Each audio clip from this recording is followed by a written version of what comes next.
जी प्रदीप जी, अ,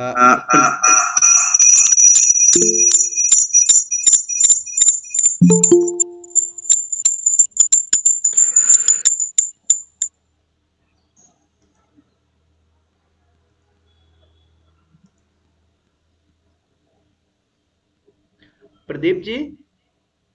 हाँ जी विकास भैया। हाँ, अब हम स्टार्ट कर सकते हैं। ओके विकास। साथियों, आप सभी को मेरा प्रणाम।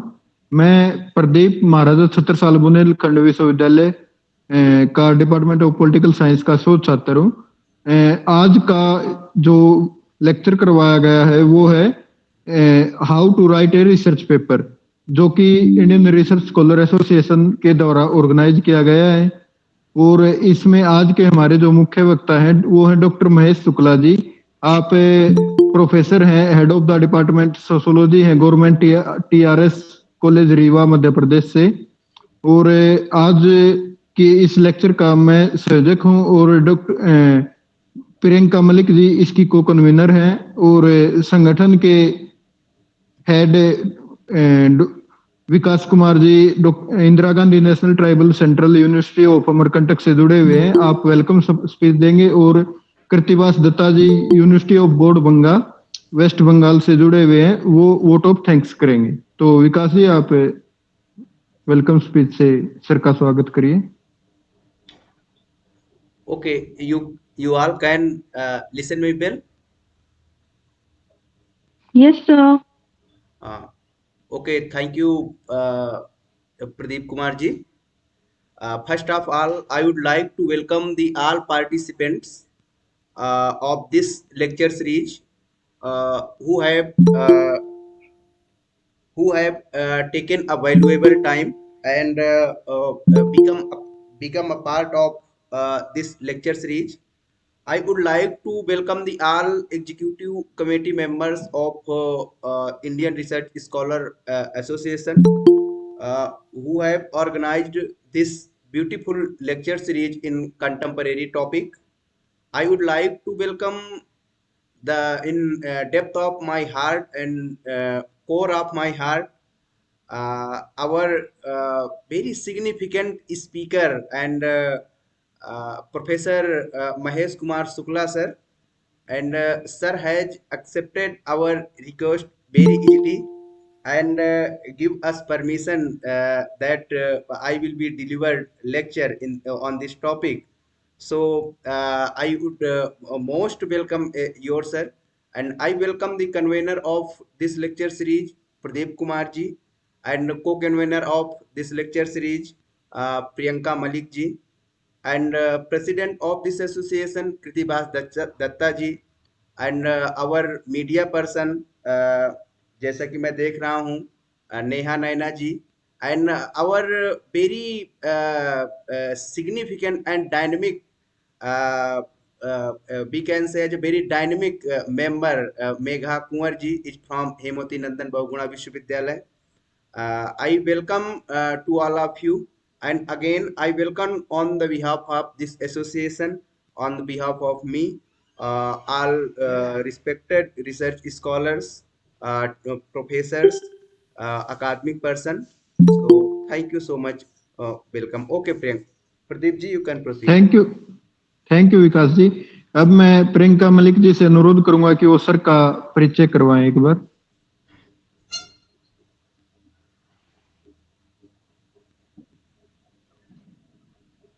Priyanka ji. Good evening to all. Thank you, Pradeep ji. And now I welcome to Dr. Mahesh Shukla sir ji. And now I also introduce his profile. Sir, currently, sir, head of sociology, Government PRS College, Rewa, Madhya Pradesh, and around 90 research paper was published in various reputed journal, and around 4 book had also published. was published in national and international. He also attended above 150 national and international seminar. Uh, sir बहुत सारी country भी गए हैं, बहुत सारी paper करने के लिए, पेपर प्रेजेंट करने के लिए, like Spain, Germany, France, Australia, USA, Canada, Singapore, Nepal for academic tour. Sir also Madhyanchal sociological society Madhya Pradesh के भी प्रेसिडेंट रहे हैं. So it's nice to online meet, sir. Welcome to our research. How to research paper, how to write research paper online seminar, sir. Thank you, sir. Thank you Priyanka ji. अब मैं आज के हमारे मुख्य मार्गदर्शक, मुख्य वक्ता डॉक्टर महेश शुक्ला जी से निवेदन करूंगा कि सर आप हमें मार्गदर्शन प्राप्त करें. सभी शोध अध्येताओं को सादर अभिवादन. आप सभी यहाँ आए और मुझे बहुत अच्छा लगा कि आपका एक प्लेटफॉर्म है रिसर्च स्कॉलर्स का, और आप लोग बर्निंग टॉपिक पे इस तरह से डिस्कशन करते हैं, ये बहुत अच्छी बात है. और thank you sir. Her discipline के प्रोफेसर्स को आप इनवाइट करते हैं और उनसे मार्गदर्शन लेते हैं, ये बहुत अच्छी बात है. विकास जी, एक प्रॉब्लम मेरे साथ ये हुई कि जो मेरे इंग्लिश की पीपीटी थी वो मेरे डिपार्टमेंट में है, उसको मैं ग्रुप में कल शेयर कर सकता हूँ, जी सर. कर दूंगा.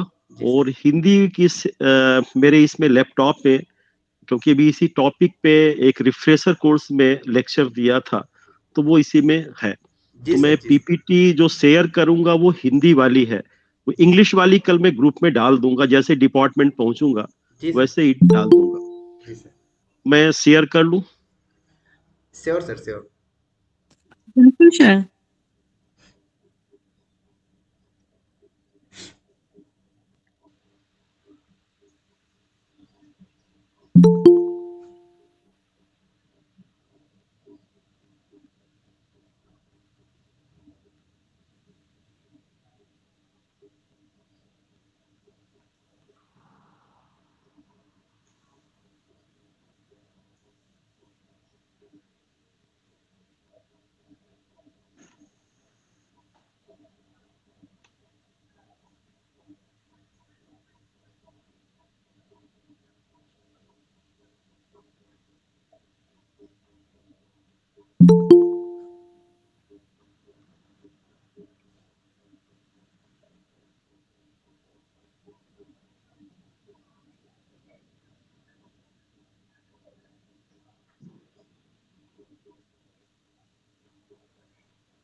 स्क्रीन विजिबल है क्या? अभी नहीं सर.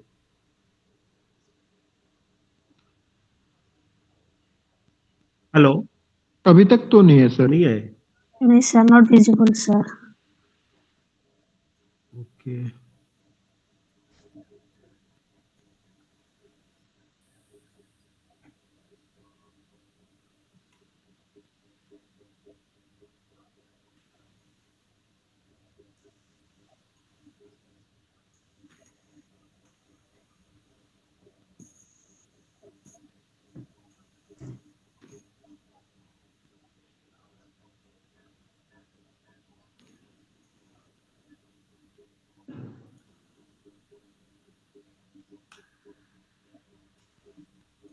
अब हाँ हाँ सर, अब प्रेजेंट हो। हाँ अब हो गई सर। Okay, thank you.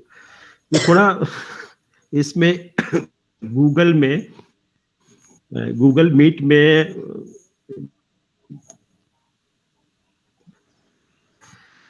दिक्कत हो जाती है। जूम में बहुत जल्दी से how to write a good research paper. अब ये प्रश्न उठता है कि हम रिसर्च पेपर क्यों लिखते हैं, शोध पत्र क्यों लिखते हैं, ये भी बहुत जरूरी है।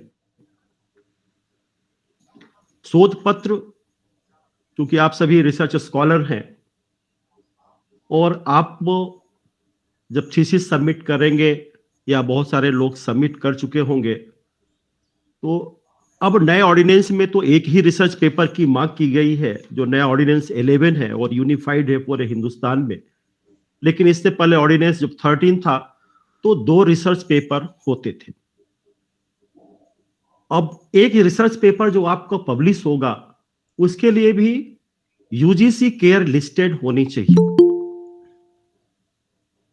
तो सबसे बड़ी समस्या आती है यूजीसी केयर लिस्ट में अपने पेपर को प्रेजेंट करने के लिए, पब्लिश कराने के लिए।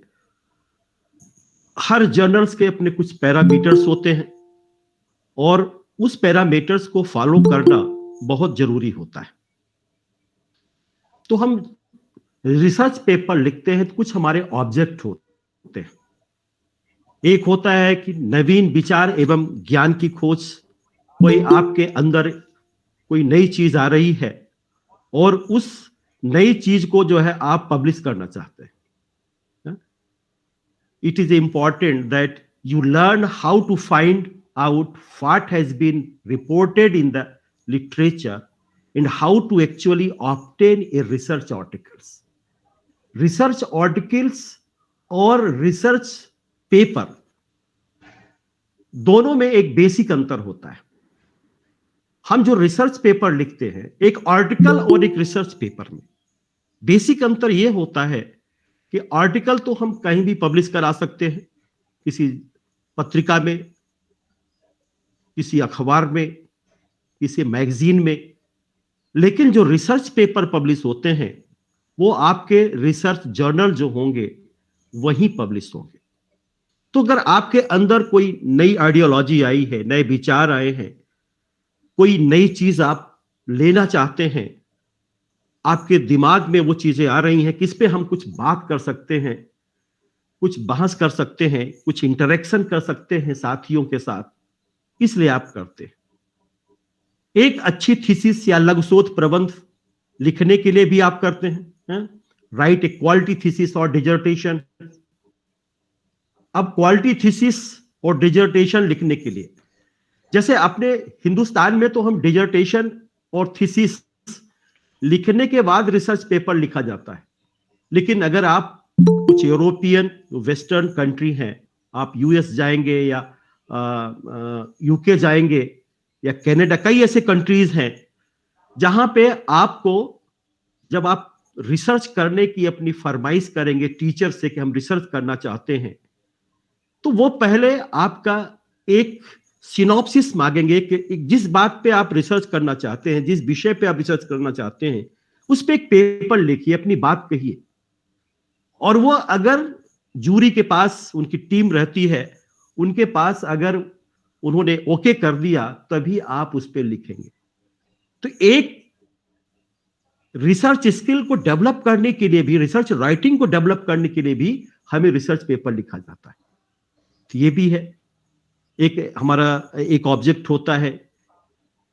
एक ऑब्जेक्ट होता है कि डेप्थ नॉलेज के लिए किसी भी विषय पर, किसी भी क्षेत्र में, किसी भी एरिया में हम एक डेप्थ नॉलेज को और इंक्रीज करना चाहते हैं। बहुत सारे ऐसे फील्ड होते हैं जो अननोन है, जिनको हमने पढ़ा है और हमारा इंटरेस्ट है कि इस पे और ज्यादा हम लिखें, अपनी बात करें, रिसर्च करें, उसके लिए भी कर सकते हैं। एक आपका रिसर्च ऑब्जेक्ट तो है ही है, डिजर्टेशन, पीएचडी थीसिस। एक आपका एकेडमिक अचीवमेंट भी होता है, जैसे आप एपीआई अपना गेन करने के लिए अगर आप आते हैं असिस्टेंट प्रोफेसर में, हायर एजुकेशन में आते हैं, यूनिवर्सिटी में आते हैं, कॉलेज में आते हैं, तो एपीआई गेन करने के लिए आपको रिसर्च आर्टिकल लिखे जाते हैं। फिर एक जो बहुत बड़ा ऑब्जेक्ट है नॉलेज मैनेजमेंट, ज्ञान प्रबंधन के लिए। अब नॉलेज मैनेजमेंट की बात भी की जा रही है। नॉलेज मैनेजमेंट की बात इसलिए की जा रही है कि पूरी दुनिया बड़े निगाह से हिंदुस्तान की ओर देख रही है कि हिंदुस्तान के जो स्कॉलर्स हैं, ऐसा नहीं कि हमारे जो बाहर के स्कॉलर्स हैं उन्हीं के पास प्रतिभा है, बहुत सारे हमारे ऐसे स्कॉलर्स हैं जो कि बाहर चले गए हैं, लेकिन वो अपनी प्रतिभा का वहां पे झंडे फहरा रहे हैं, अपने परिचय का वहां पे दे रहे हैं। तो हमारा जो नॉलेज मैनेजमेंट को भी हम, जैसे हम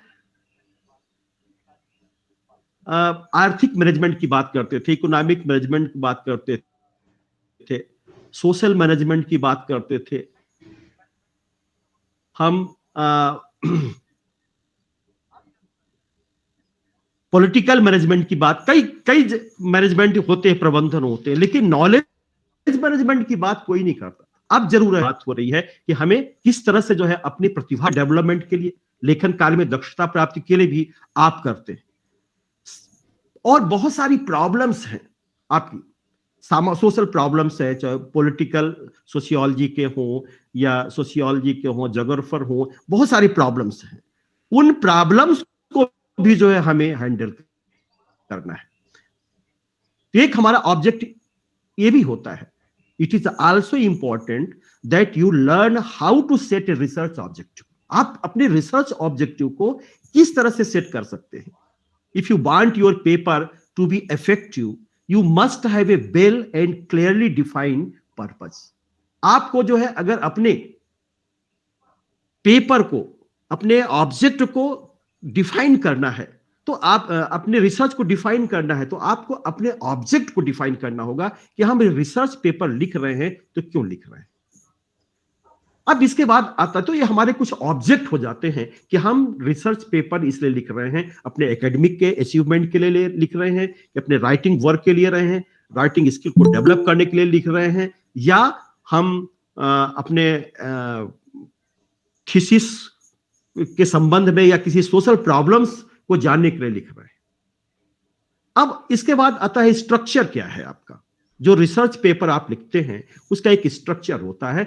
इन स्ट्रक्चर प्लस एक एक पॉइंट्स पे हम आपसे बात करेंगे। तो जो रिसर्च के होते हैं, जैसे आप एपीए फॉर्मेटिंग में जाएंगे, ये बहुत सारे हम मॉडल्स का उपयोग करते हैं। हम एपीए फॉर्मेटिंग करते हैं, खासतौर से सोशल साइंस के जितने भी स्कॉलर्स होते हैं वो एपीए फॉर्मेटिंग यूज करते हैं, या जो आर्ट्स के लैंग्वेज के होते हैं एमएलएल या एमएलए करते हैं। तो उसमें बहुत सारे ऐसे हैं, हार्वर्ड्स पैरामीटर्स है। तो ये सारे पैरामीटर्स में हम अक्सर जो सोशल साइंस के होते हैं एपीए को ज्यादा फॉर्मेट को हम एक्सेप्ट करते हैं। तो सबसे पहला हमारा आता टाइटल होता है। टाइटल्स के बाद ऑथर्स नेम एंड एड्रेस, इनमें एक एक बिंदुओं पे हम आपसे बात करेंगे। फिर आता है एब्स्ट्रैक्ट, तीसरा जो होता है एब्स्ट्रैक्ट होता है, आपको एब्स्ट्रैक्ट कैसे लिखना है। फिर आपके होते हैं कीवर्ड्स, इसको हिंदी में कोई संकेतक शब्द कहते हैं, कोई बीज शब्द कहते हैं, कोई मुख्य शब्द कहते हैं, लेकिन इंग्लिश में कीवर्ड्स होता है, एक ही होता है। फिर कॉन्सेप्चुअल इंट्रोडक्शन, जिसमें आप पूरा इंट्रोडक्शन देते हैं, अपने जो आपके रिसर्च पेपर का जो ऑब्जेक्ट है उसको बताते हैं, और उसका कुछ हिस्टोरिकल बैकग्राउंड लिखते हैं, वो बताएंगे। फिर प्री स्टडीज एंड मेथोलॉजी, जिसे रिव्यू हम कहते हैं। आप लिटरेचर रिव्यू का भी जो होना बहुत जरूरी है कि जो भी आप पेपर, जिस विषय पे आप लिख रहे हैं, उससे आपसे पहले कितने लोगों ने स्टडीज किया है, उनकी क्या फाइंडिंग रही, और उनसे कितना डिफर रहेगा आपका वर्क, या उनकी तुलना आप कंपैरेटिव स्टडी भी करेंगे। फिर analysis of study, conclusion, suggestion and acknowledgement. Acknowledgement her research paper में नहीं दिया जाता। एक्नॉलेजमेंट वहां दिया जाता है जहां कोई एजेंसी आपको हायर कर रही है। बहुत सारी एजेंसियां हैं और कहती हैं इस प्रॉब्लम्स पे आपको एक प्रोजेक्ट दे रहे हैं या एक पायलट स्टडी करिए और इस पर एक रिपोर्ट आप दीजिए, उस पर अगर आप पेपर बना रहे हैं तो फिर आप उस एजेंसी को एक्नॉलेज कर सकते हैं लास्ट में।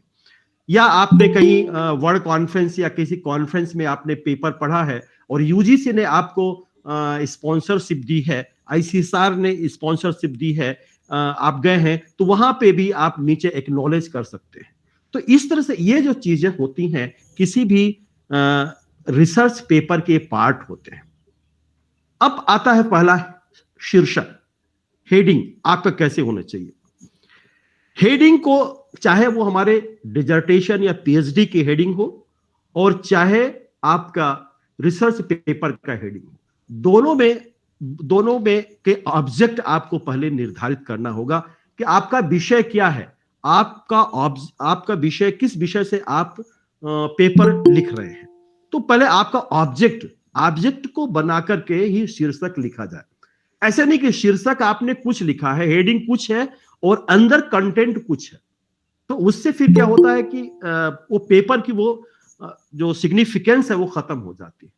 तो हमेशा आपका जो शीर्षक होगा वो ऑब्जेक्ट, उद्देश्य को ध्यान में रख के बनाया जाए। और फिर शीर्षक क्या होना चाहिए, आपकी जो हेडिंग है वो सिंगल मीनिंग का होना चाहिए, एक अर्थी होना चाहिए, दो अर्थी नहीं होना चाहिए। जैसे अक्सर अब लिख देते, पहले जो पेपर पढ़ते हमने देखा है रिसर्च पेपर, कि आपने कोई लिखा है पेपर जैसे कोविड-19 के ग्रामीण जीवन पर कोविड-19 के प्रभाव,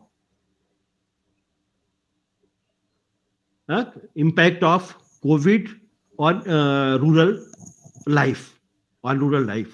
अब इसके नीचे कुछ लोग लिख देते थे with special reference to so and so. अब ये नहीं लिखा जाता। रिसर्च पेपर में हमेशा ऐसे शब्दों इससे बचना होगा। रिसर्च पेपर में सिर्फ आपकी हेडिंग रहेगी, आपका एरिया कहां का स्टडी है ये आपके टेक्स्ट में रहेगा, जहां आप मेथोलॉजी का उपयोग करेंगे वहां पे रहेगा। आप अपनी थीसिस में, डिजर्टेशन में, पीएचडी डिजर्टेशन में आप स्थान का नाम लिख सकते हैं, एरिया का नाम लिख सकते हैं कि with special reference so and सो। लेकिन रिसर्च पेपर में जब आप लिखेंगे तो इतना ध्यान रहे कि आपको वो विथ स्पेशल रेफरेंस नहीं लिखना है। आपको सिर्फ अपना हेडिंग, जो शीर्षक है, जो हेडिंग है, उस हेडिंग को आपको लिखना है। और शीर्षक बहुत ही क्लियर होना चाहिए, स्पष्ट होने चाहिए। और शीर्षक जो है बहुत ज्यादा लेंदी भी नहीं होना चाहिए। शीर्षक हमेशा 10 to 15 वर्ड्स, इससे ज्यादा नहीं होना चाहिए। लेंदी शीर्षक अगर होगा तो उसके फिर डबल मीनिंग हो जाएंगे, द्विअर्थी हो जाएंगे, सिंगल अर्थी नहीं हो जाएंगे। तो हमेशा आपको ध्यान में रखना है कि आप मान लीजिए आपने कोई किसी डिस्ट्रिक्ट के ऊपर फोकस किया है पेपर, या किसी डिस्ट्रिक्ट के किसी ब्लॉक के ऊपर फोकस किया है, पर्टिकुलर ब्लॉक एरिया में फोकस किया है, तो चूंकि आपका हमेशा जो हेडिंग होनी चाहिए तो वो मेजर फील्ड को लेकर के होना चाहिए। आप अगर ब्लॉक में स्टडी किए तो उसको ब्लॉक का आप नाम नहीं लिखेंगे, नीचे जहां आप मेथोलॉजी यूज करेंगे आप वहां पे आप बताएंगे कि हमने इस एरिया की स्टडी की है। शीर्षक में हमेशा अध्ययन क्षेत्र का नाम आपको नहीं लिखना है। फिर शीर्षक बोल्ड अक्षरों में नहीं होना चाहिए। कभी कभी होता है कि आपने किसी रिसर्च आर्टिकल आपसे मांगा है, पेपर मांगा है, किसी जर्नल में आप भेज रहे हैं और आपने हेडिंग बोल्ड कर दिया और उन्होंने वापस कर दिया कि आप रिवाइज करिए इसमें। तो शीर्षक बोल्ड अक्षरों में नहीं होना चाहिए, यह भी आपको ध्यान में रखना है, बहुत ही नॉर्मल। और आपके जो शीर्षक है वो 14 to 16 पॉइंट से ज्यादा बड़ा भी नहीं होना चाहिए। आपको 14 या 16 पॉइंट आप फॉन्ट के यूज करेंगे तो उससे ज्यादा बड़ा नहीं होना चाहिए। हमेशा शीर्षक जो है, आपको जो टाइटल हो वो मार्जिन, दोनों तरफ मार्जिन छुटा रहे और बीच में हमेशा मिड में होना चाहिए आपका। ये भी आपको ध्यान रखना चाहिए। शीर्षक हमेशा रीडर्स को प्रभावित करने वाला हो। कि जैसा कभी कभी होता है कि हम कंटेंट देखते हैं, शीर्षक हमने देख दिया। आप न्यूज़पेपर पढ़ते हैं, न्यूज़पेपर में बहुत सारे ऐसे हेडिंग होती है जो आपको प्रभावित करती है, तो आप सबसे पहले वही हेडिंग का न्यूज आप पढ़ते हैं। तो जब किसी जर्नल में कोई कंटेंट आप जब देखेंगे कि हाँ ये ये सारे आर्टिकल्स इसमें छपे हुए हैं। तो जब से सबसे ज्यादा प्रभावित करने वाला होगा तो वो सबसे पहले वही आर्टिकल आपको पढ़ेंगे। तो रीडर, ताकि रीडर को जो है बहुत ही प्रभावित करने वाला हो, ऐसा शीर्षक आपको सोचना चाहिए। हमेशा इंटरेस्टिंग हेडिंग बनाने चाहिए आपको। बहुत सारे आजकल देखिए कि न्यूज़पेपर में ऐसी हेडिंग बनाने लगते हैं कि जिसको हेडिंग को पढ़ने के बाद पूरा कंटेंट पढ़ने की इच्छा होती है। और शीर्षक में संक्षेप शब्दों का प्रयोग नहीं करना चाहिए, यह भी ध्यान में रखना है। जैसे मान लीजिए आपने विश्वविद्यालय लिखा है या यूनिवर्सिटी, हिंदी में अगर आप लिख रहे हैं तो वी ना करिए, पूरा विश्वविद्यालय लिखेंगे। आपको मप्र न करिए, मध्य प्रदेश करिए। छत्तीस में गढ़ है तो छगढ़ न करिए, छत्तीसगढ़ करिए। माने इस तरह से जो है आप ऐसे संक्षेप शब्दों का प्रयोग टेक्स्ट में कर सकते हैं, लेकिन शीर्षक में कभी भी संक्षेप शब्दों का प्रयोग नहीं करना चाहिए, ये आपको ध्यान रहे। फिर दूसरा आता है लेखक का नाम एवं पता। आपकी हेडिंग हो गई। हेडिंग के बाद आप अपना नाम लिखिए, इंस्टीट्यूशंस का नाम लिखिए। अगर 2 से ज्यादा राइटर्स हैं और एक ही इंस्टीट्यूशंस के हैं तो आपको दोनों के इंस्टीट्यूशन नाम नहीं लिखना है। अगर एक ही इंस्टीट्यूशन के दोनों हैं तो जो लास्ट राइटर है उसके नीचे लिख दीजिए, और फर्स्ट राइटर्स का नाम लिखिए एवं एंड सेकंड राइटर्स का नाम लिखिए। लेकिन अगर दोनों राइटर डिफरेंट इंस्टीट्यूशंस के हैं तो आप दोनों के इंस्टीट्यूशंस के नाम लिख सकते हैं, ये भी है। अब कभी आजकल कई जर्नल्स सिर्फ शीर्षक के नीचे अपना लेखक जो राइटर है उसका नाम देते हैं, और जो सबसे लास्ट बिब्लियोग्राफी जहां आप रेफरेंसेस देते हैं, सॉरी बिब्लियोग्राफी नहीं, रेफरेंसेस देते हैं, रेफरेंसेस के नीचे वो एसोसिएट प्रोफेसर या रिसर्च स्कॉलर या किस इंस्टीट्यूशंस के हैं वो लिख देते हैं। सबकी अपनी अपनी अलग अलग जर्नल्स के अपनी अलग अलग पैरामीटर्स हैं, तो ये भी आपको ध्यान रखना है। तो लेखक को ये भी और लेखक आजकल ये जरूरी हो गया है कि जो राइटर्स हों वो ईमेल जरूर लिखें। मान लीजिए रीडर्स को कोई इंटरेक्शन करना है।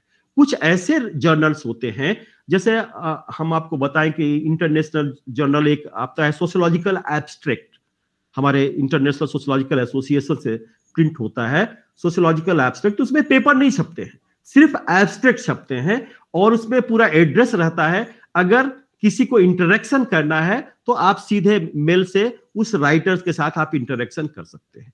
तो बहुत सारे ऐसे भी होते हैं, और बहुत सारे पूरा पेपर छापते हैं। ऑनलाइन जर्नल्स और ऑफलाइन जर्नल दोनों, प्रिंट मीडिया दोनों में है, अलग अलग हैं। तो ये भी आपको ध्यान में रखना है। तो लेकिन एक ध्यान में आपको सबसे बड़ी बात यह है कि जब आप केयर लिस्टेड, आप केयर में विजिट करिए और लिस्ट को देखिए कि कौन कौन सी जर्नल्स हैं। आजकल तो दोनों चीजें मान लिया है, केयर लिस्टेड होने चाहिए या रिव्यूड जर्नल होना चाहिए। लेकिन अब जो यूजीसी और नैक का जो नया पैरामीटर आया है, नैक ने कहा कि नहीं, हम रिव्यूड को नहीं मानेंगे, हम सिर्फ केयर लिस्टेड जर्नल मानेंगे। और बहुत सारे ऐसे केयर लिस्टेड जर्नल हो गए हैं जिनको मैंने पैरामीटर्स बिल्कुल आज भी उतने अच्छे नहीं है। तो जो स्कोपस में है और जो केयर लिस्टेड है, उन जर्नल्स में छपने के लिए बहुत ही मेहनत करनी पड़ती है। तो ये भी आपको ध्यान में रखना है। तो ईमेल जरूर आप लिखें। ईमेल आपका रहेगा तो उससे आप जो रीडर होगा वो आपके साथ इंटरेक्शन कर सकता है, आपके पेपर मांग सकता है, बातचीत कर सकता है। तो ये आपका ये सेकंड हो गया। फिर थर्ड आता है एब्स्ट्रैक्ट। एब्स्ट्रैक्ट आपका अलग अलग होता है। सारांश, जो एब्स्ट्रैक्ट आपको लिखते हैं वो क्या कहते हैं कि गागर में सागर भरना। आप एक एब्स्ट्रैक्ट में किस तरह से आपको लिखना है, कैसे एब्स्ट्रैक्ट को आपको यूज करना है, ये आपको देखना है, ये भी ध्यान में देना है। अब एब्स्ट्रैक्ट कई तरह के होते हैं। एब्स्ट्रैक्ट है क्या? एब्स्ट्रैक्ट आपके पूरे के पूरे रिसर्च पेपर को एक सारांश देता है। Abstract is a brief summary of the most important point in A scientific paper. जो पूरे जो रिसर्च पेपर होता है उस पेपर का सारांश। अब होता है एब्स्ट्रैक्ट, अगर उसने कह दिया कि नहीं हमें 200 वर्ड्स में चाहिए तो 200 वर्ड्स में ही लिखना होगा। आजकल सॉफ्टवेयर आ गए हैं, उन्होंने दे दिया अगर 201 हो गया है वर्ड्स तो वो रिजेक्ट कर देगा, लेकिन 199 वर्ड्स है तो वो ले लेगा। लेकिन अगर 201 हो गया है तो नहीं लिखना चाहिए। तो एब्स्ट्रैक्ट आपको उसी तरह से लिखना है जितना वो मांगे। Number size should be about half A page, single spaced 200 or 250 words and serve as a brief review of the paper content and contribution. Make it clear and concise. ये आपको हमें ये ध्यान रखना है आपको कि बहुत ही ध्यान के साथ आपको आर्टिकल एब्स्ट्रैक्ट लिखना है और वो सारी चीजें आपके आ जाए। कई तरह के एब्स्ट्रैक्ट होते हैं, ऐसे नहीं कि आपका एब्स्ट्रैक्ट किस तरह से आप लिख रहे हैं। एब्स्ट्रैक्ट आपको एब्स्ट्रैक्ट के बाद आपको 4-5 वर्ड्स होते हैं जो कीवर्ड्स होते हैं। कीवर्ड्स एक तरह से सर्च इंजन का काम करते हैं। जैसे मान लीजिए आपने विमेन एम्पावरमेंट पे आप लिखा है और बहुत सारी 3-4 आपने कीवर्ड्स वहां पे दिया, 4-5 से ज्यादा कीवर्ड्स नहीं होना चाहिए और एक ही वर्ड का एक कीवर्ड एक वर्ड का होना चाहिए, 2-3 वर्ड्स का कीवर्ड नहीं होना चाहिए। तो ये भी आपको ध्यान रखना है। तो 4-5 आपको वर्ड कीवर्ड्स देखना है। कीवर्ड सर्च इंजन का काम करते हैं। जैसे मान लीजिए आपने अपना आर्टिकल गूगल स्कॉलर में डाला है, लिंक्डइन में डाला है, एकेडमिया में डाला है, कहीं भी डाला है आपने, और कोई सर्च कर रहा है विमेन एम्पावरमेंट, तो पीडीएफ फाइल, तो जितने भी पीडीएफ फाइल होंगी वो सारी की सारी आप आ जाएंगी। और बहुत सारे ऐसे भी होते हैं कि जो आपसे आपकी आइडेंटिटी मांगते हैं। बहुत सारे ऐसे वेबसाइट होती हैं जो पैसे भी कुछ मांगती हैं। और अगर आप कुछ ऐसे भी हैं कि अगर आप जुड़े हुए हैं एकेडमिया से या लिंक्डइन में आपका खाता है तो वो आपको फ्री आप कॉस्ट भी दे देते हैं। तो ये भी आपको संकेतक शब्द या बीज शब्द या कीवर्ड्स भी आपको लिखना है। ये आपको देखना है कि इसमें इस पूरे पेपर में कौन ऐसे शब्द हैं जो पूरे रिसर्च पेपर को इंडिकेट कर रहे हैं। कई तरह के आपके एब्स्ट्रैक्ट होते हैं। एक होता है क्रिटिकल एब्स्ट्रैक्ट। एब्स्ट्रैक्ट 4 तरह के लिखे जाते हैं। एक होता है क्रिटिकल एब्स्ट्रैक्ट। क्रिटिकल एब्स्ट्रैक्ट क्या होते हैं? ये 400-500 शब्दों के बीच में होते हैं। अगर आपने कोई नई सूचनाएं, कई उपलब्धियां और आपने अचीवमेंट किया है, उनको भी आप इसमें बता सकते हैं। तो ये क्रिटिकल एब्स्ट्रैक्ट, और ये 400 से 500 वर्ड्स के बीच में लिखे जाते हैं। ये आपके क्रिटिकल एब्स्ट्रैक्ट। यह उसी विषय में किसी अन्य लेखक के द्वारा जो कार्य किए जाते हैं उसका कंपैरिजन भी आप कर सकते हैं उसमें से। तो ये सारी चीजें आपको एक्सरसाइज करनी पड़ती हैं एब्स्ट्रैक्ट में। फिर दूसरा होता है आपका डिस्क्रिप्टिव एब्स्ट्रैक्ट। ये एब्स्ट्रैक्ट 100 वर्ड्स का होते हैं। 100 वर्ड से ज्यादा नहीं होते हैं। इसमें अनुसंधानकर्ता अपने कार्यों को मूल्यांकन करता है, जो नई इंफॉर्मेशन उसने प्राप्त किया है, जो सूचना उसने अपने रिसर्च के दौरान प्राप्त किया है, जो नई चीजें को उन्होंने प्राप्त किया है, उसको इसमें देना चाहते हैं। तो इस प्रकार के सारांश जो होते हैं वो परिणामों को नहीं बताते हैं, लेकिन उस सारांश में अध्ययन के क्या ऑब्जेक्ट हैं, क्या मेथड्स हैं, इनको वो समराइज करते हैं, संक्षेपित करते हैं इसमें से। तो इस तरह का सारांश बहुत ही संक्षेप में लिखा जाता है और खासतौर से साइंस में ऐसे एब्स्ट्रैक्ट का बहुत उपयोग होता है। आजकल ह्यूमैनिटीज में भी इस तरह से प्रयोग इसका होने लगा है। तीसरा आपका होता है इंफॉर्मेटिव एब्स्ट्रैक्ट, सूचनात्मक सारांश। आप कोई नई सूचनाएं प्राप्त किए हैं या कुछ नई चीजें आप बताना चाहते हैं। जब आप इस तरह से करेंगे, नई चीज बताना चाहते हैं, तो ऐसे सारांश का उपयोग आप कर सकते हैं। इसमें उद्देश्य, विधि, महत्व के साथ आपको निष्कर्ष को भी देना और जो सजेशन से हैं वो भी देना चाहते हैं, आपको देना चाहिए।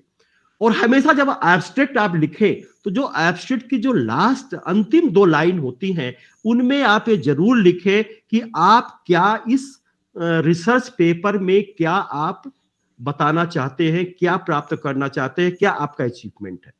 ये जरूर आपको बताना होगा। फिर आता है हाइलाइटिंग एब्स्ट्रैक्ट, जो किसी भी समस्या को हाईलाइट करने के लिए, अगर हम कोई रिसर्च पेपर ऐसा है कि कोई हम जैसे मान लीजिए, खास तौर से इसमें लैंग्वेज वाले लोग ज्यादा प्रयोग करते हैं। इसमें से किसी भी समीक्षा करनी होगी, किसी बुक्स की समीक्षा करनी हुई है या किसी आर्टिकल की समीक्षा करनी है, तो उस पे जो है इसका ज्यादा प्रयोग होता है। तो अनुसंधान, किसी भी रिसर्च को अनुसंधान, समीक्षा या लेख लिखने के लिए हम इसको विशिष्टात्मक हाइलाइटिंग एब्स्ट्रैक्ट का हम प्रयोग करते हैं। तो ये हमेशा आपको ध्यान में रखना चाहिए। संकेतक शब्द के बारे में हमने आपको बता दिया है। एक एब्स्ट्रैक्ट हमने यहाँ पे दिया है, देखिए इसमें ageing challenges among Indian weaker section, ये पूरा उस पैरामीटर्स का इसमें एब्स्ट्रैक्ट कैसे लिखना है, तो उसमें हमने दे दिया है, नाम दिया है, पहले हेडिंग दिया है ageing challenges among Indian weaker section. अब यहां पे जो है हमने कहा की स्टडी है ये हमने नहीं बताया है, अब वो एब्स्ट्रैक्ट में हमें लिखना पड़ेगा। तो थोड़ा इसमें हिस्टोरिकल पॉइंट भी रहता है, थोड़ा स्टेटिस्टिकल भी रहता है, और फिर अंत में जरूर आपको लास्ट में जरूर ये जैसे लिखे हैं कि this research paper highlighting the major age problem of weaker section, we also examine the government policy and welfare programs for this vulnerable group। माने आप ये जो आपकी लास्ट लाइन होगी वो जरूर आपको लिखना पड़ेगा कि आप इस रिसर्च पेपर में आप क्या कहना चाहते हैं, क्या अध्ययन करना चाहते हैं। कीवर्ड्स भी इसी तरह से हमने 2-3-4 कीवर्ड्स दिए हैं, schedule caste, schedule tribe, minorities, weaker section, ऐसे दिए हैं। तो और यहाँ ये जो है एक तरह से आपको पूरे के पूरे 249 या 250 वर्ड्स के ये पूरा एब्स्ट्रैक्ट है। इसी तरह से हिंदी में भी एक एग्जाम्पल दे रहे हैं, विश्वविद्यालयीन छात्राओं में परिवार एवं विवाह के प्रति बदलता दृष्टिकोण। ये एक स्टडी है, लखनऊ यूनिवर्सिटी की स्टडीज हुई थी, बहुत अच्छी स्टडीज हुई थी, एक हमारी रिसर्च स्कॉलर ने किया था। तो उसमें उसने जो चेंजेस आ रहे हैं, क्योंकि मैं रिसर्च मैरिज और ये किनशिप मैरिज के ऐसा कन्वीनर भी हूं इंडियन सोशोलॉजिकल का, तो ऐसे स्टडीज कराते रहते, ये हमारा मोटो रहता है कि हर रिसर्च जो रिसर्च कमेटियां हैं वो इस तरह से रिसर्च कर रहा है। बहुत सारे चेंजेस इसमें देखे थे, बहुत अच्छी स्टडीज की थी। जो आजकल अगर कोई इसमें मेल करता तो मेल वो सारे क्वेश्चंस नहीं कर सकता था जो एक फीमेल ने किया। तो इसमें भी जो है उन चीजों को हाईलाइट किया गया कि इसमें लास्ट में आप देखेंगे कि वही चीजें लिखा गया है कि यह शोध पत्र विश्वविद्यालयीन छात्राओं पर केंद्रित है और आफ्टर इंडिपेंडेंस क्या चेंजेस हुए हैं उनके वैल्यूज में, फैमिली को लेके, किनशिप को लेकर के, फ्रेंडशिप को लेकर के, लिव इन रिलेशंस को लेकर के, वो सारी चीजों में क्या बदलाव आए हैं जो हमारी ट्रेडिशनल सोसाइटी से, उन सारी चीजों को यहाँ पे हाईलाइट किया जाएगा। ये सारी चीजें यहाँ बताया है कि माने यह वैचारिक बदलाव कितना पॉजिटिव सकारात्मक है, कितना नकारात्मक है, हम इसको इस शोध पत्र में हाईलाइट करेंगे। तो जब एब्स्ट्रैक्ट आपको लिखना है, चाहे रिसर्च पेपर किसी मैगजीन जर्नल्स के लिए या कहीं पे आपको इंटरनेशनल कॉन्फ्रेंस जो हो रही है वहां पे मांगा जा रहा है, खासतौर से जो इंटरनेशनल कॉन्फ्रेंस जो अब्रॉड में होती हैं, वो तो एक एक शब्दों पे देखते हैं कि प्रॉपर साउंड है कि नहीं। मैं 87 में फर्स्ट टाइम जब रिसर्च पेपर एक लिखा था, उस समय इतने सारे पैरामीटर्स नहीं थे, तो वहां से एक, और उस समय इतना आपको ईमेल भी नहीं था, ईमेल अभी हम यूज नहीं करते थे, फैक्स था उस समय, और या तो पोस्ट था। तो वहां से प्रॉपर आ गया, इसमें इस भाषा में प्रॉपर साउंड नहीं है। और मेरे समझ में नहीं आया कि साउंड नहीं है, ये कैसे बता रहे हैं कि साउंड नहीं है। साउंड को तो मैं समझता था कि अभी ये म्यूजिक वाले ज्यादा समझते हैं साउंड, तो भाषा के भी अपने साउंड होते हैं। फिर मैं एक इंग्लिश के टीचर्स हमारे बहुत अच्छे थे, उनसे मिला और उन्होंने पूरा पेपर पढ़ने के बाद कुछ वर्ड्स थे जो उनको चेंज कर दिया और बोले अब भेजो, और वो सिलेक्ट हो गया। तो हमेशा आपको बहुत सारी चीजें देखते हैं, ये आजकल तो सॉफ्टवेयर सारा एनालिसिस कर लेता है, इतना सारा चीजें उसमें आ गई कि वो तो जो एक्सपर्ट होंगे उनके पास बाद में पहुंचेगा, पहले तो सॉफ्टवेयर ही सारे का सारा कर लेंगे। तो आपको ये भी आपको ध्यान में रखना है, जो जब सिलेक्शन होता है एब्स्ट्रैक्ट का आपका, तो कुछ सारी चीजें होती हैं कि माने आपकी भाषा कैसी है, शीर्षक कैसा है आपका ये अट्रैक्टिव है नहीं, रीडर्स को अट्रैक्टिव करने के लिए है कि नहीं है, ये भी आपको देखते हैं। क्या जो मेन ऑब्जेक्ट है आपका रिसर्च के पेपर का, वो सारांश लिखा गया कि नहीं लिखा गया है, जो जितने आपके वर्ड्स दिए गए हैं 200 या 250 वर्ड्स में, उसमें लिखा गया है कि नहीं लिखा गया, ये सारी चीजें देखते हैं, तब जाकर के आपका पेपर एक्सेप्ट होता है। तो ये भी आपको ध्यान में रखना है। पेपर एक्सेप्ट करने की अपनी बहुत सारी सिस्टम होते हैं। तो आप जिस भी, चाहे डिस्क्रिप्टिव एब्स्ट्रैक्ट का आप कर रहे हैं, चाहे, लेकिन हर एब्स्ट्रैक्ट में बैकग्राउंड, पर्पस और particular interest, focus of paper, overview of content, ये नॉट ऑलवेज इंक्लूडेड। आप इंक्लूड आपको नहीं करना है, इन सबको आपको रखना है। इसमें से ये सारी चीजें रखनी है। और जब ये सारे रखेंगे तो ये देखते हैं, does the abstract capture the interest of a potential reader of the paper, है कि नहीं है। Is the abstract well written in term of language, grammar etcetera, ये सारी चीजें वो देखते हैं। और इसके बाद ही जो है वो डिसाइड करते हैं कि ये एब्स्ट्रैक्ट एक्सेप्ट करने लायक है कि नहीं है, ये भी देखते हैं। अब आता, ये इतना हो गया, आपका हेडिंग हो गया, आपका टाइटल नाम हो गया, फिर एब्स्ट्रैक्ट हो गया, कीवर्ड्स हो गया। अब इसके बाद आता है कॉन्सेप्चुअल इंट्रोडक्शन। अब इसको हम अलग अलग लिखते हैं। आजकल एक बहुत सारा चेंज पैटर्न्स हो गया है। पहले हम हेडिंग का प्रयोग करते थे, आजकल हम पूरा का पूरा पैराग्राफ का प्रयोग करते हैं। रीडर्स समझ जाता है कि इस पैराग्राफ में इसने ये इंट्रोडक्शन लिखा है, इस पैराग्राफ में इसने रिव्यू किया है, इस पैराग्राफ में इसने मेथोलॉजी को बताया है। और तो आपको, आप चाहे तो आप हेडिंग लिख सकते हैं। अगर वो जर्नल मांग रहा है आपके सब हेडिंग, तो सब हेडिंग आपकी हमेशा एक ही तरह होनी चाहिए। जो मेन हेडिंग है उससे एक पॉइंट कम आपकी सब हेडिंग होनी चाहिए, ये भी है। तो आप अब जो कॉन्सेप्चुअल इंट्रोडक्शन होगा उसमें शोध पत्र का ये जो बहुत ही महत्वपूर्ण भाग होता है आपका, क्योंकि ये जो होता है कॉन्सेप्चुअल जो इंट्रोडक्शन होता है, ये बहुत ही महत्वपूर्ण इसलिए होता है कि introductory section should provide a bridge from the abstract to remaining discussion section और the body of the paper. पूरे पेपर का जो एक ब्रिज का काम करता है। आपका क्या ऑब्जेक्ट इसमें है, आपने क्या हिस्टोरिकल पर्सपेक्टिव लिखा है, क्या चीजें लिखी हैं, ये सारी चीजें जब आप कंक्लूजन में जाएंगे, ऑब्जेक्ट क्या है, तो वो देखेगा कि, क्योंकि यहीं से चल करके आपको पूरे पेपर पे जाना है। तो आपका add 2-3 paragraph that discuss previous जो वर्क है उनको भी आपको ऐड करना है। Point out issues that are being address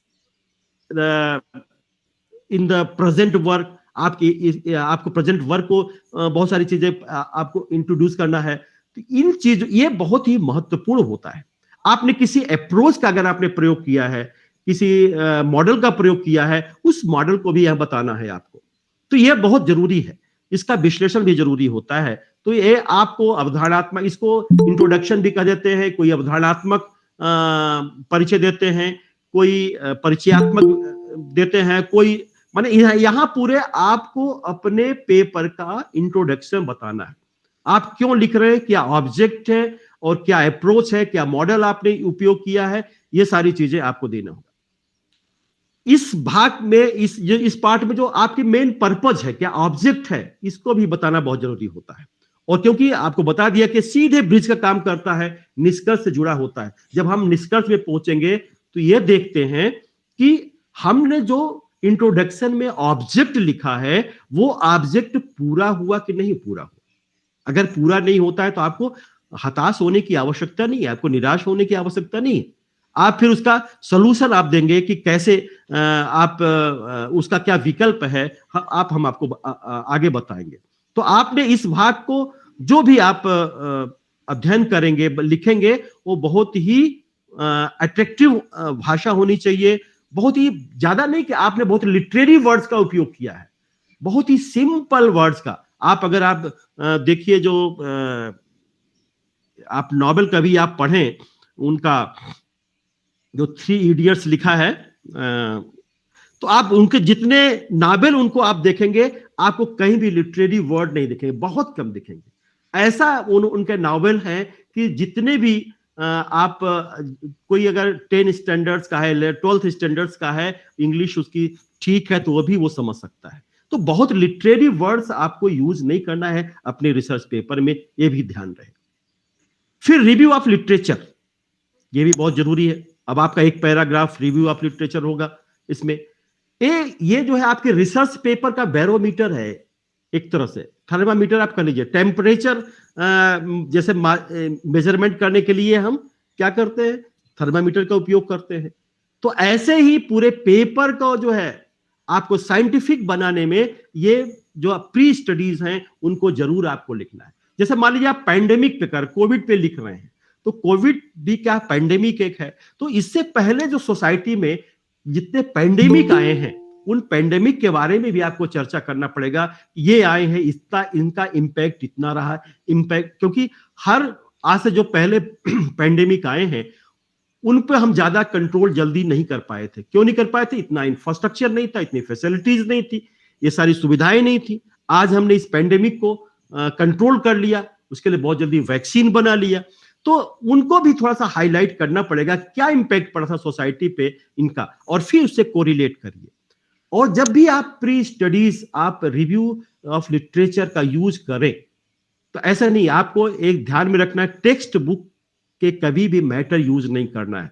जो आप पीजी में पढ़ रहे हैं या यूजी में पढ़ रहे हैं, वो टेक्स्ट बुक को कभी भी आपको रिव्यू लिटरेचर में सम्मिलित नहीं करना है। आपका मेजर स्टडीज हो, बहुत सारे रेफरेंसेस हो, बहुत सारे बुक्स हैं, स्कॉलरली जर्नल्स हो, स्कॉलरली बुक्स हो जो रेफरेंस बुक्स जिसे हम कहते हैं, ऑनलाइन डाटा हो, ऑनलाइन डाटा भी आप यूज कर सकते हैं। लेकिन ध्यान रहे कि जब आप ऑनलाइन डाटा यूज कर रहे हैं, जिस दिन आपने उस वेबसाइट को एक्सेस किया है वो डेट आपको जरूर मेंशन करनी पड़ती है, क्योंकि डाटा ऑनलाइन बदलते रहते हैं। तो हमेशा जब आप अपने पीएचडी थीसिस में भी आप उपयोग करते हैं, क्योंकि आजकल पहले होता था थीसिस में या रिसर्च पेपर में हम फुट नोट का सहारा लेते थे कि हमने एक फर्स्ट पेज में, पहले पेज में जो लिखा है और 2-3 अगर हमने प्री थिंकर्स के या रेफरेंसेस लिए हैं तो उसी में हम लिख लेते थे, उसी पेज के नीचे हम लिख लेते थे। लेकिन आजकल ये पैटर्न चेंज हो गया है। अब क्या होता है, हम सुपर स्क्रिप्ट मेथड्स का उपयोग करते हैं कि पहले पेज में अगर हमने 3 स्कॉलर्स का उपयोग किया, 3 राइटर्स का नाम दिया तो 1, 2, 3, और इस तरह से अगर एक चैप्टर में हमने 20 थिंकर्स का उपयोग किया है तो 1, 2, 3, जब लास्ट चैप्टर में जाएंगे आप रेफरेंसेस में जाएंगे, क्योंकि पीएचडी में भी हर चैप्टर के बाद रेफरेंसेस देने की अब होने लगा है। रेफरेंस और बिब्लियोग्राफी दोनों में बेसिक अंतर होता है। रेफरेंसेस जो होते हैं वो अल्फाबेटिकल नहीं होते। आपने फर्स्ट रेफरेंस अगर जेड्स का प्रयोग किया है, जेनिथ का प्रयोग किया है, तो वो जाएगा। ए अगर लास्ट में आपने किया है कोई ऑथर के थीसिस के लास्ट में, तो वहां अल्फाबेटिकल चलता है, ABCD इस तरह चलता है। लेकिन रिसर्च पेपर में और आपको ये रेफरेंसेस चलते हैं और अल्फाबेटिकल नहीं चलते हैं। तो ये हमेशा आपको ये ध्यान रखना होगा। जो डॉक्यूमेंट्स है, जो ऑथेंटिक डॉक्यूमेंट्स है, उस डॉक्यूमेंट्स का भी आप उपयोग कर सकते हैं, ये भी यूज कर सकते हैं। फिर स्टाइल ऑफ राइटिंग, ये कुछ दिए बताए गए हैं। स्टाइल ऑफ राइटिंग कि आप अब ये एब्रिविएशन आप प्रयोग हेडिंग में नहीं कर सकते। हेडिंग में मना किया गया कि आप संक्षिप्त शब्दों का उपयोग न करिए। लेकिन यहां CH आप लिख सकते हैं, CHED, इनके अलग अलग है, चैप्टर, एडिशन, ऑडिटर्स, ETAL। अगर आप 3 से ज्यादा है, 4 से ज्यादा है तो आप ETL प्रयोग कर सकते हैं, एक राइटर्स का नाम, वो आगे बताएंगे। ND, no date, P। अगर आप एक सिंगल पेज के रेफरेंस यूज कर रहे हैं तो P होगा, सिंगल P होगा। अगर आपने मान लीजिए आप यूज कर रहे हैं 7 to 13, 6 पेज हो गए, तो वहां PP हो जाएगा। तो इस तरह से जो है ये आप स्टाइल चेंज कर सकते हैं, ये आप लिख सकते हैं।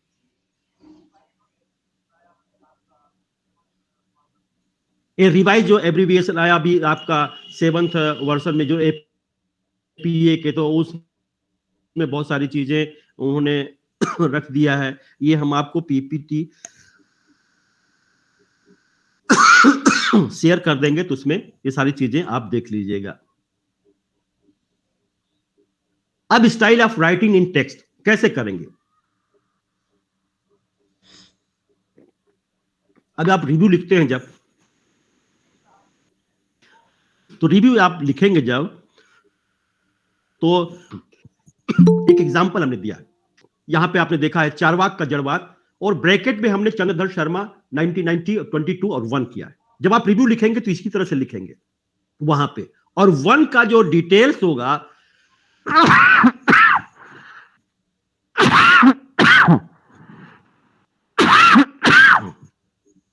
वन का, सॉरी थोड़ा गला भी खराब है, थोड़ा वेदर भी ऐसा चेंज हुआ है तो प्रॉब्लम है। ये यहां पे चंद्रधर शर्मा 1990 भारतीय दर्शन आलोचन अनुशीलन फिस 22, अब इस तरह से आप लिखेंगे। लेकिन ये कहां पे रहेगा? ये रहेगा लास्ट में, आपके लास्ट में रेफरेंस में जाएगा। और ये जो आपने लिखा है इतना टेक्स्ट में आप यूज कर सकते हैं। तो स्टाइल ऑफ राइटिंग हमेशा इस तरह से 1 2 3 4 5 जितने भी आप रिव्यू लिखेंगे, ब्रैकेट का मतलब होता है कि हमने ये चंद्रधर शर्मा ने कोई स्टडी किया था, कोई किताब लिखी है 1990 में, उसके 22वें पेज में ये बताया गया है, तो ये आपको लिखना होगा। अब इसके बाद मेथोलॉजी आती है। अब मेथोलॉजी में दो चीजें होती हैं। कुछ होते हैं जो थ्योरेटिकल पेपर लिखे जाते हैं, जहां पे हम क्रिटिकल एब्स्ट्रैक्ट का प्रयोग कर रहे हैं। किसी भी, जैसे हमें मार्क्स पे लिखना है या किसी बेबलिन पे लिखना है, सोरोकिन पे लिखना है, या किसी थिंकर्स के हमें लिखना है, और हमने बहुत सारी किताबों पढ़ी हैं और उनके क्या व्यूज हैं, तो वहां पर आप सेकेंडरी सोर्सेज हो सकते हैं। लेकिन अगर आपका फील्ड ओरिएंटेड स्टडीज है तो फील्ड ओरिएंटेड मेथोलॉजी पेपर में ये सारे heading, universe, size of sample, selection procedure, hypothesis, supplying method, tool of data collection, use of statistics, ये इनको आपको हेडिंग में नहीं लिखना है। आप 4-5 लाइन में ही लिखेंगे, लेकिन इनका डिटेल्स आप लिखेंगे कि हमारा ये यूनिवर्स ये है। अब यूनिवर्स आप जानते ही हैं कि मान लीजिए अगर हमने कोई ट्राइबल यूथ पे काम वर्क कर रहे हैं, तो यूथ जो होगा, ट्राइबल यूथ होगा, हमारा यूनिवर्स होगा। फिर दूसरे यूथ, नॉन ट्राइबल यूथ हमारा यूनिवर्स नहीं होगा। वीमेन, महिलाओं पे अगर हम कोई वर्क कर रहे हैं, लिख रहे हैं, तो वीमेन ही हमारी। अब रूरल वीमेन है या अर्बन वीमेन है? रूरल वीमेन है तो फिर हमारा यूनिवर्स रूरल वीमेन होगी, अर्बन वीमेन नहीं होगा। फिर साइज, सैंपल हमने क्या लिया, सैंपल साइज क्या है। आजकल तो सॉफ्टवेयर आ गए हैं कि आपने पूरी पॉपुलेशन आपने डाल दी, जब आप रिसर्च पीएचडी करते हैं और पॉपुलेशन आपने डाल दी, उसमें से बता देगा इतना सैंपल आपको लेना है। मान लीजिए वो 297 आता है तो हम उसको 300 करते हैं। एपीए तो अब कहता है कि डिजर्ट पीएचडी में 1000 से सैंपल नीचे नहीं होना चाहिए। हम सैंपल जितना बड़ा रहेगा उतने एक्यूरेसी हमारे रिसर्च की बढ़ेगी, उतना ही रिलायबल जो रिजल्ट होगा वो प्राप्त होगा। लेकिन अभी भी हम 200, 300 और 500, मैं तो 500 तक कर दिया सैंपलिंग। जो स्टडीज कराते हैं, जो बच्चे नए आ रहे हैं, बड़े अच्छे बच्चे हैं वर्क करने वाले, उनको 500 सैंपलिंग दे देते हैं। अभी एक स्कॉलर है जो एडोलसेंट पे कर रहा है, जो इम्पैक्ट ऑफ ये मोबाइल सोशल मीडिया, तो 1000 लिया है उसने। तो अगर हमारा रिसर्च पेपर के लिए हम कोई पायलट स्टडी भी कर सकते हैं। अगर मान लीजिए कोई आपकी बहुत बड़ी स्टडी नहीं है, बहुत बड़ा अध्ययन नहीं है, और आप रिसर्च पेपर लिखना चाहते हैं, तो कोई पायलट स्टडी, एक छोटा सा अध्ययन करके उस पर भी आप कर सकते हैं। फिर भी आप कोशिश करिए कि 100 से सैंपलिंग कम नहीं होना चाहिए। तो ये भी आप ऐसा भी आप कर सकते हैं। फिर आपके ये सिलेक्शन प्रोसीजर क्या रहा, सैंपलिंग का मेथड्स क्या है, तो जो मेथड्स है, डिफरेंट मेथड्स हैं, उनका आप यूज करिए कि आपने रैंडम सैंपलिंग का अगर यूज किया है तो कौन सी सैंपलिंग आपने यूज किया है, ये सारी चीजें होंगी। हाइपोथेसिस, अगर कोई बहुत ही वर्निंग प्रॉब्लम है, कुछ ऐसे, क्योंकि हम आजकल हाइपोथेसिस का प्रयोग बहुधा अब कम होने लगा है। हर रिसर्च पेपर या हर रिसर्च हाइपोथेटिकल नहीं होता है कि आप जबरन उसमें हाइपोथेसिस बनाइए। अगर मान लीजिए कोई से बर्निंग टॉपिक है, मान लीजिए हम करप्शन पे कर रहे हैं या क्राइम पे कर रहे हैं, कुछ ऐसे टॉपिक है जहां हम हाइपोथेटिकल हो सकते हैं, सोच सकते हैं, तो वहां पे आप हाइपोथेसिस का उपयोग कर सकते हैं। तो जो हाइपोथेसिस आपने बनाई है तो उसको भी टेस्टिंग करनी पड़ती है कि आपने हाइपोथेसिस आपकी सही है गलत है, वो पता चलेगा आपका। फिर अप्लाइंग मेथड्स, आपने मेथड्स कौन अप्लाइंग किया है, इसमें से जो है आजकल टूल्स और डाटा आपने क्या किया, बहुत सारे टूल्स आ गए हैं आजकल। जैसे क्वेश्चनर का प्रयोग बहुत कम होने लगा है। पहले क्वेश्चनर होती थी, अक्सर जो है लड़के हमने देखा कि जब रिसर्च पीएचडी क्वेश्चनार से हमने डाटा कलेक्शन किया, तो अब पूछते हैं भाई क्वेश्चनार से डाटा कैसे आपने किया, तो बोले सर वहां गए उनसे लिया। तो हमने कहा कि ये क्वेश्चनार है कि इंटरव्यू शेड्यूल है? तब वो कहते हैं हाँ हाँ सर नहीं इंटरव्यू शेड्यूल है। तो क्वेश्चनार का प्रयोग अगर आप पढ़े लिखे लोगों पे कर रहे हैं, जैसे कोविड के दौरान बहुत हुआ, बहुत सारे स्कॉलर्स जो है गूगल फॉर्म, गूगल जैसे ऐसे 2500 ऐप आ गए हैं जिसमें आप डाटा कलेक्शन कर सकते हैं। लेकिन ये तभी संभव है जो फ्रेंडली कंप्यूटर जानता हो, मोबाइल चलाना जानता हो। तो आप ऐसे भी अगर कोई रिसर्च पेपर आप लिख सकते हैं। हमने बहुत सारे बच्चों के ऐसे रिसर्च पेपर अभी कोविड के दौरान ऐसे छोटे छोटे स्टडीज के लिए हमने कहा गूगल फॉर्म के दौरान जो है आप उससे डाटा कलेक्शन करो, तो आप उनका उपयोग कर सकते हैं। टूल्स में आप यूज कर रहे हैं, कैमरे का भी, इंटरव्यू शेड्यूल का उपयोग कर रहे हैं, ये सारे आपके टूल्स में आ जाएंगे।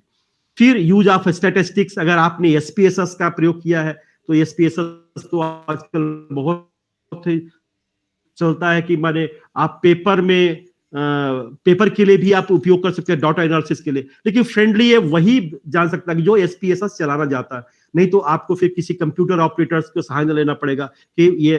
तो आप अगर स्टैटिस्टिक्स का उपयोग किया है, कोरिलेशन का आपने किया है, रिग्रेशन किया, बहुत सारे ऐसे हैं जिनको आप अगर अपने रिसर्च में करेंगे तो उससे और साइंटिफिक आपका पेपर उसका और स्टैंडर्ड बढ़ जाता है। तो मेथोलॉजी है। अब इस मेथोलॉजी को आपको डिटेल में हेडिंग में नहीं लिखना है कि आपका इनवर्स, आप 3-4 लाइन में लिखेंगे हमारा ये इनवर्स है और हमने इतनी सैंपलिंग साइज लिया, सिलेक्शन प्रोसीजर हमारा ये है और हमने इस मेथड्स को उपयोग किया और डाटा कलेक्शन इस टूल से किया। बस 3-4 लाइन में ही वो सारी चीजें आ जाएंगी। तो इनको आपको हमेशा ध्यान में रखना है। फिर रिजल्ट एंड डिस्कशन, फिर आपका पार्ट आता है रिजल्ट एंड डिस्कशन। ये बहुत ही महत्वपूर्ण पार्ट होता है, रिजल्ट और डिस्कशन जो है।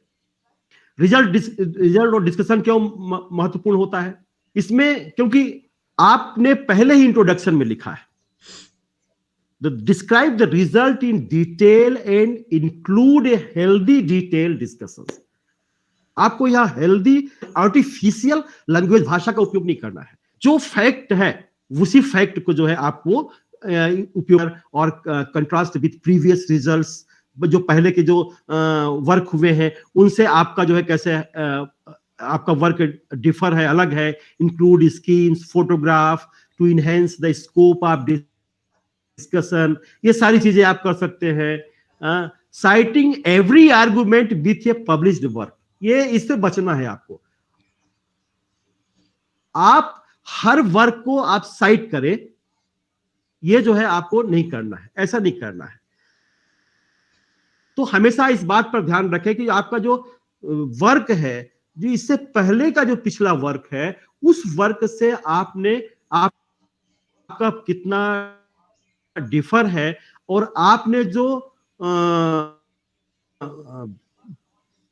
जो इंट्रोडक्शन में जिन चीजों को, जिस ऑब्जेक्ट को आपने लिया था, वो ऑब्जेक्ट पूरा हुआ है कि नहीं हुआ है, ये आपको देखना है। तो प्रत्येक हर लॉजिक को हर बात को आप साइटेशन के साथ करें तो ये जरूरी नहीं है। मतलब citing every argument with a published work, ये कोई नेसेसरी नहीं है।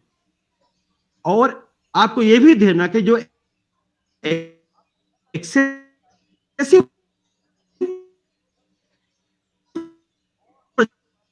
Generation of data result without any discussion, आपको बहुत सारे ऐसे टेबल्स भी नहीं देनी है, रिजल्ट भी नहीं देना है।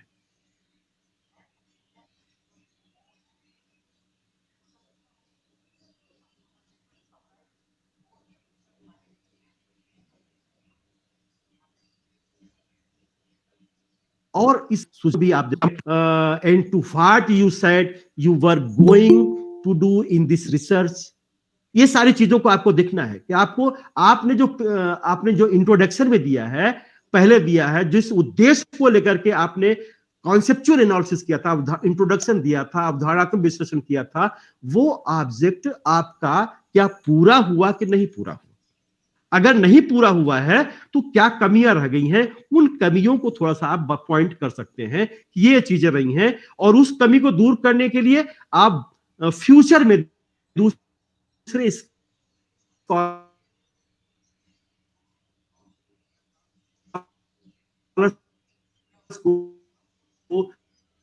और हम कोई स्टडी करेंगे, अध्ययन करेंगे, तो उनकी भी पूर्ति हो सकती है। तो भावी अध्ययनों के लिए क्या संभावनाएं हो सकती है, क्या पॉसिबिलिटीज हो सकती हैं, किस तरह से उसका उल्लेख करना भी जो है बहुत जरूरी होता है। फिर रेफरेंस,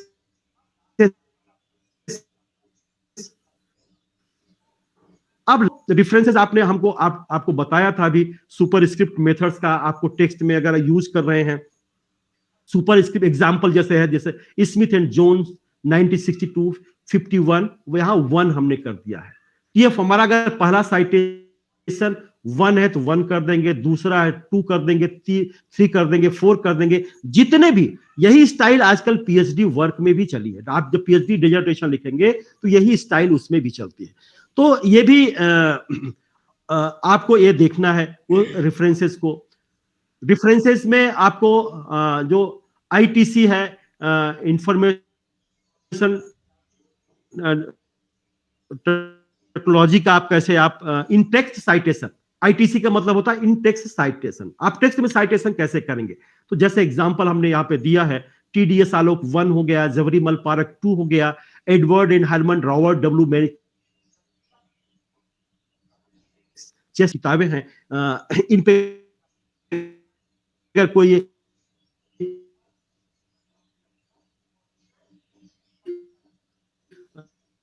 जनसंचार पे आप स्टडीज कर रहे हैं तो रेफरेंस में फर्स्ट का है। एपीए फॉर्मेटिंग और एमएलए फॉर्मेटिंग में थोड़ा सा डिफरेंस है। एपीए फॉर्मेटिंग में जैसे फैमिली नेम पहले हो जाता है, आलोक टीडीएस आपका यहां पे हो जाएगा, हमने टीडीएस आलोक किया है, और नाम के बाद 2001 एक कब बर्थ हुआ है वो लिख देंगे। फिर इसके बाद किताब का नाम, बुक नेम लिखेंगे, इलेक्ट्रॉनिक मीडिया, इसको हम इटैलिक करते हैं।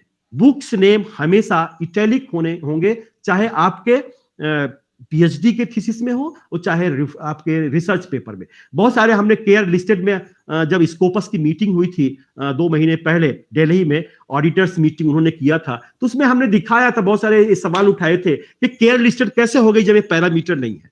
इन्होंने रेफरेंसेस जो है, अगर हमें बुक्स का इटैलिक है तो इटैलिक क्यों नहीं किया है इन्होंने, और वो सारी चीजें बोले। उन्होंने कहा कि हिंदी के जो जर्नल्स हैं उनमें बड़ी प्रॉब्लम्स आ रही है, इंग्लिश के जर्नल में हम ऐसा नहीं करते हैं, लेकिन इसको भी हमें ध्यान में रखना होगा।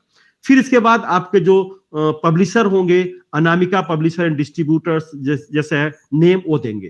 तो फर्स्ट का हो गया, सेकंड का हो गया, थर्ड का हो गया, इस तरह से हमने तीनों के रेफरेंस दे दिया वहां पे। फिर और एक एग्जांपल आपको जैसे देखना है, बुक्स को देना है, तो यहाँ पे Smith J 1963 the theory of European culture, Birmingham languages press, ये जो है हमने ऐसे दे दिया। अब अगर हमको एमएलए में देना है, इसको मल्टी लैंग्वेजेस में देना है, तो ये जो आपका 1963 है वो लास्ट में चला जाता है।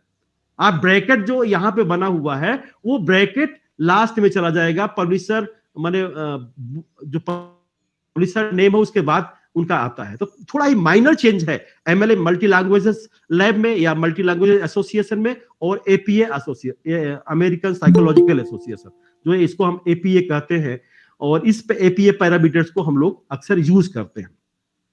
फिर अगर एडिटेड वॉल्यूम है, कोई जर्नल्स आपने कोई बुक है जिसको हम कई उसमें राइटर्स हैं, तो जिस हम थिंकर के या जिस राइटर्स के हम पेपर को ले रहे हैं उसको यहां पे हमें इटैलिक करना होगा। पूरी किताब जो किताब है वो उस किताब को नहीं लिखना पड़ेगा, जिस राइटर्स के हमने यूज किया है राइटर्स के आर्टिकल्स को, उसको इटैलिक करना पड़ेगा। फिर पीएचडी अगर एकेडमिक जर्नल है तो एकेडमिक जर्नल में हमें जर्नल्स के नाम को इटैलिक करना है, पूरे आर्टिकल्स को नहीं लिखना है। तो जैसे यहाँ पे जर्नल ऑफ इंटरप्रिटेटिव स्टडीज, तो यहाँ पे इटैलिक किया गया है। ये 28 3 वॉल्यूम्स 2200 to 30 ये पेजेस हमने ऐसे आप लिख सकते हैं। पीएचडी थीसिस है तो पीएचडी थीसिस के जो टाइटल होगा उसको आपको इटैलिक करना होगा। वेबसाइट अगर आप कोई यूज कर रहे हैं वेबसाइट, तो वेबसाइट में यहाँ पे जैसे हमने डेट दिया है लास्ट में, उसी तरह से आपको जो पूरी कॉपी वेबसाइट कर लीजिए, वेबसाइट की लिंक को कॉपी कर लीजिए और पेस्ट कर दीजिए और उसको इटैलिक में कर दीजिए। और आपको जिस दिन आपने उस एक्सेस किया है उस वेबसाइट को, उस डेट को जरूर आपको मेंशन करना होगा, नहीं तो वो वैलिड नहीं माना जाएगा। ये भी आपको देखना है। आजकल ई बुक चले हैं, ई बुक को भी हमने ले लिया है। एपीए को जो नया पैरामीटर जो आया है, तो उसमें हम ई बुक्स को भी ले लिए हैं, यूट्यूब को भी लिए हैं। लेकिन यूट्यूब कौन होने चाहिए? जो एकेडमिक फील्ड के होने चाहिए।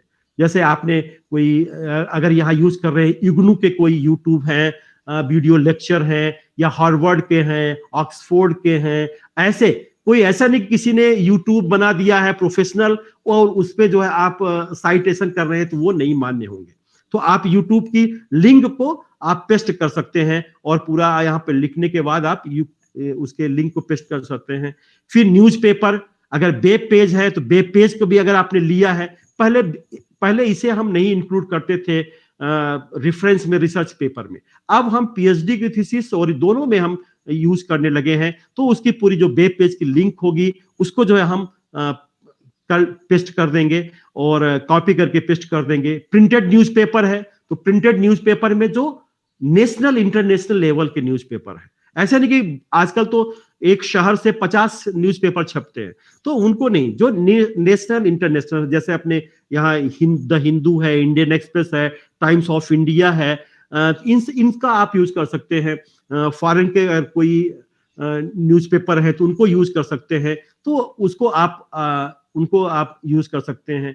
डिक्शनरी को भी आप ले सकते हैं उसमें। अगर आपने वेबस्टर, मतलब जो जिस डिक्शनरी का आपने उपयोग किया है किसी टर्मिनोलॉजी को लिए, तो उसको भी जो है आप रेफरेंसेस में दे सकते हैं। अनपब्लिश्ड डॉक्टोरल डिजर्टेशन है, उसको भी आप दे सकते हैं। कोई पब्लिश नहीं हुई है तो उसको भी आप देख सकते हैं। तो ये अगर आपके साइटेशन के रहेंगे। अब रेफरेंसेस कुछ साइटेशन स्टाइल्स हैं, क्योंकि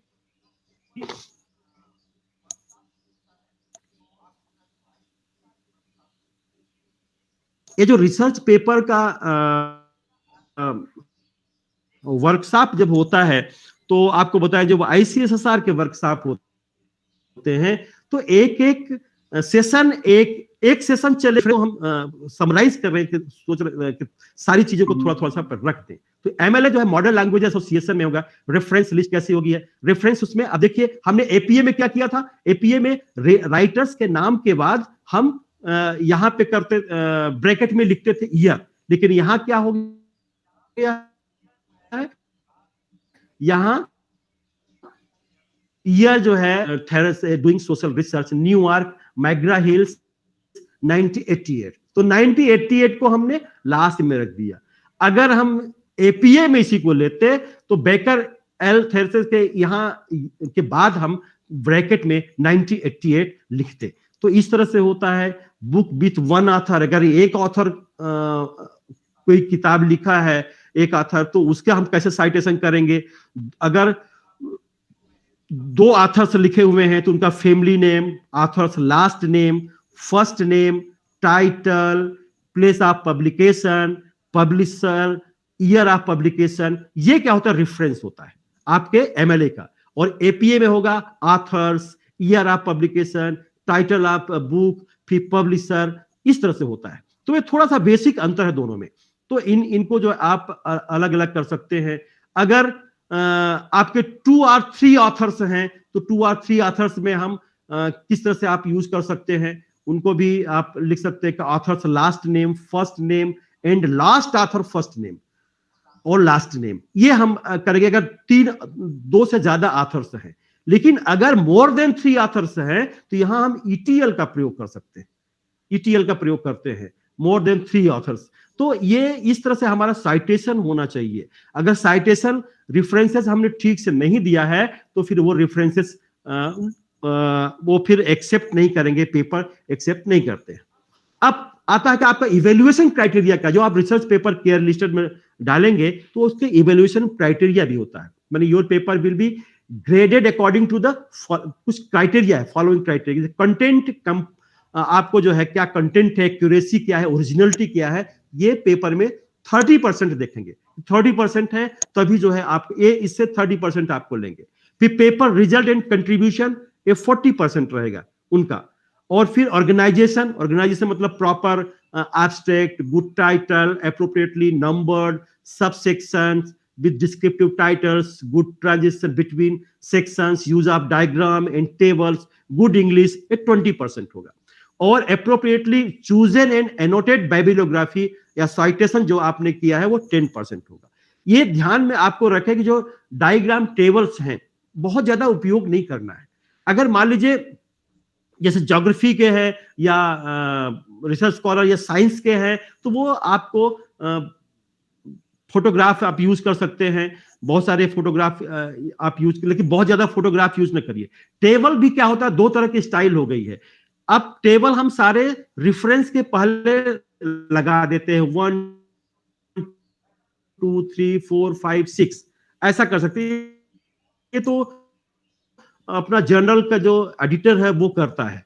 और क्योंकि जब हम बीच में टेबल लगाते हैं, टेक्स्ट के बीच में लगाते हैं हो जाती है, तो हम सारे टेबल्स लगा देते हैं, सीरीज में लगा देते हैं और टेक्स्ट में लिखते हैं see table number 1, see table number 2, see table number 3, see table number 4 and so on. तो इस तरह से हम करेंगे। तो इवेल्युएशन क्राइटेरिया अगर आपका सही रहा तभी आपका पेपर, अगर आपने पूरा फोकस किया है और इस तरह से आपने लिखा है प्रॉपर जो उनके पैरामीटर के अनुसार, तो निश्चित है कि फिर आपका पेपर सेलेक्ट होगा, एक्सेप्टेड होगा। तो ये हमेशा इसको आपको ध्यान में रखना होगा। फॉन्ट साइज आपका यूज 11 पॉइंट या 12 पॉइंट आपका होना, लाइन स्पेसिंग कैसे देना है आपको, सिंगल और डबल स्पेस फॉर्मेट होना चाहिए, पेपर मार्जिन 1 इंच का होना चाहिए, टेबल एंड फिगर कैसे होने चाहिए आपको बता दिया कि बहुत सारी चीजें आपको नहीं लेना चाहिए। तो ये अगर इस तरह से आप रिसर्च पेपर लिखते हैं तो निश्चित है कि वो रिसर्च पेपर आपका एक्सेप्ट होगा। और फिर कोई चाहे वो कॉन्फ्रेंस का हो और चाहे आपका किसी जर्नल के लिए हो। तो इस तरह से हम अपनी बात कुछ कहे हैं। अगर आपसे कुछ कोई आपके सजेशंस हो, कोई